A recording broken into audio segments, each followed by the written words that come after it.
اعوذ باللہ من الشیطان الرجیم بسم اللہ الرحمن الرحیم۔ دعائے استخارہ۔ بار الہ، میں تیرے علم کے ذریعے تجھ سے خیر و بہبود چاہتا ہوں۔ تو محمد اور ان کی آل پر رحمت نازل کر اور میرے لیے اچھائی کا فیصلہ صادر فرما، اور ہمارے دل میں اپنے فیصلے کی حکمت و مصلحت کا القاء کر، اور اسے ایک ذریعہ قرار دے کہ ہم تیرے فیصلے پر راضی رہیں اور تیرے حکم کے آگے سر تسلیم خم کریں۔ اس طرح ہم سے شک کی خلش دور کر دے اور مخلصین کا یقین ہمارے اندر پیدا کر کے ہمیں تقویت دے، اور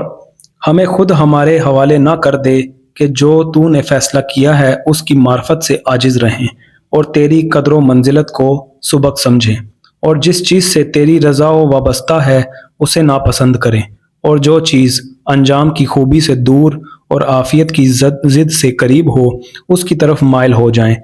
تیرے جس فیصلے کو ہم ناپسند کریں وہ ہماری نظروں میں پسندیدہ بنا دے، اور جسے ہم دشوار سمجھیں اسے ہمارے لیے سہل و آسان کر دے، اور جس مشیت و ارادے کو ہم سے متعلق کیا ہے اس کی اطاعت ہمارے دل میں القاء کر،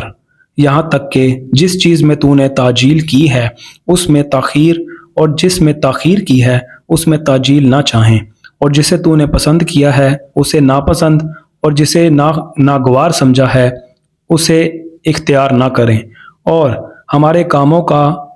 اس چیز پر خاتمہ کر جو انجام کے لحاظ سے پسندیدہ اور مال کے اعتبار سے بہتر ہو، اس لیے کہ تو نفیس و پاکیزہ چیزیں عطا کرتا اور بڑی نعمتیں بخشتا ہے، اور جو چاہتا ہے وہی کرتا ہے، اور تو